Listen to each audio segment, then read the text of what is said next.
Assalamualaikum warahmatullahi wabarakatuh. Saya Lia Alpionita dari Program Studi Administrasi Pendidikan ingin mempresentasikan tentang materi taksonomi tujuan pembelajaran. Apa sih hasil belajar? Apa yang dimaksud dengan hasil belajar? Hasil belajar adalah kemampuan-kemampuan yang dimiliki siswa setelah ia menerima pengalaman belajarnya.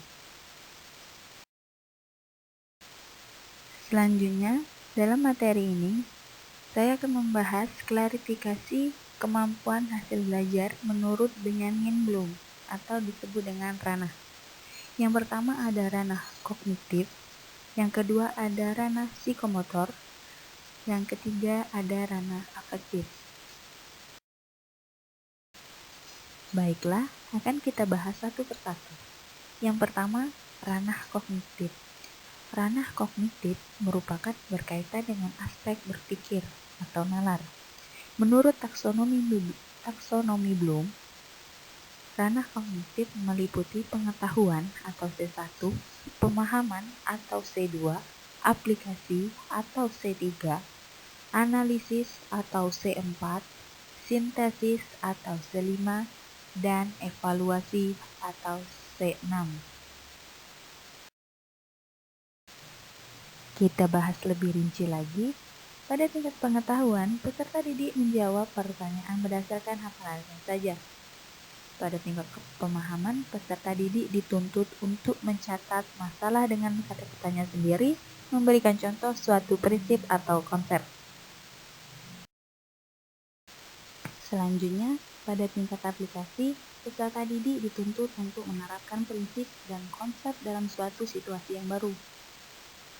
Selanjutnya, pada tingkat analisis, peserta didik diminta untuk menguraikan informasi ke dalam beberapa bagian, menemukan asumsi, membedakan fakta dan pendapat, serta menemukan hubungan sebab dan akibat.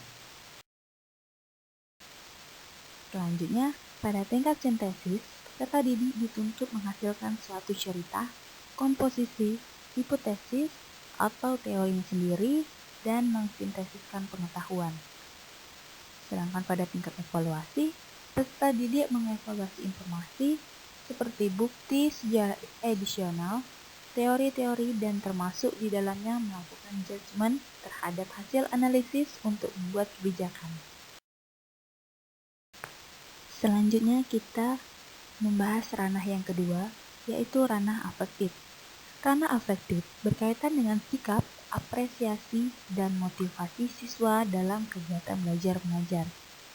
Caldwell dan Bloom, Dimyati dan Mujiono pada tahun 1994 dan Syambasri Munaf pada tahun 2001 membagikan ranah afektif menjadi 5 aspek, yaitu yang pertama ada receiving atau penerimaan.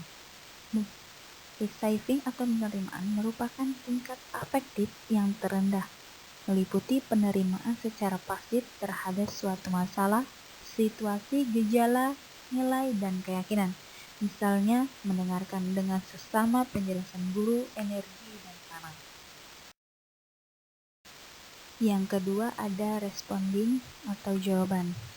Responding merupakan bagian afektif yang meliputi keinginan dan kesenangan menanggapi atau merealisasikan sesuatu sesuai dengan nilai-nilai yang dianut masyarakat.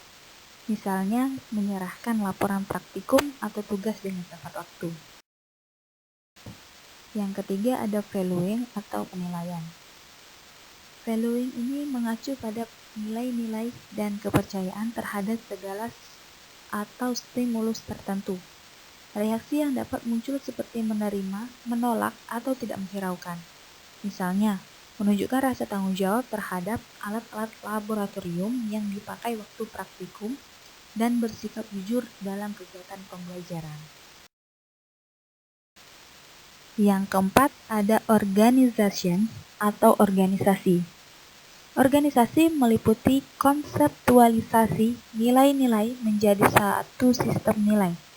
Sikap yang membuat lebih konsisten dalam menimbulkan konflik-konflik internal dan membentuk suatu sistem nilai internal. Sikap yang ditunjukkan misalnya mampu menimbang akibat positif dan negatifnya tentang kemajuan sains terhadap kehidupan umat manusia. Yang terakhir atau yang kelima ada characterization atau karakteristik. Karakteristik merupakan keterpaduan semua sistem nilai yang telah dimiliki seseorang yang mempengaruhi pola kepribadian dan tingkah lakunya. Misalnya, bersedia mengubah pendapat jika ditunjukkan bukti-bukti yang tidak mendukung pendapatnya. Selanjutnya, kita memasuki ranah yang ketiga, yaitu ranah psikomotorik. Ranah psikomotorik tampak dalam bentuk keterampilan manual fisik atau skill dan kemampuan bertindak individu. Harau Sambasri Munaf pada tahun 2001 mengembangkan ranah psikomotor dengan 6 jenjang, yaitu yang pertama ada gerakan refleks atau gerakan yang tidak disadari. Yang kedua, keterampilan gerakan-gerakan dasar, yaitu gerakan yang menuntut kepada keterampilan yang sifatnya kompleks. Yang ketiga, ada kemampuan perseptual, yaitu termasuk membedakan visual, auditif, dan motoris.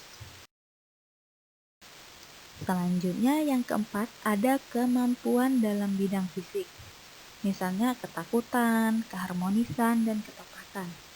Yang kelima ada gerakan skill, mulai dari keterampilan sederhana sampai kompleks. Dan yang terakhir, kemampuan yang berkenaan dengan komunikasi, seperti gerakan ekspresif dan interpretatif.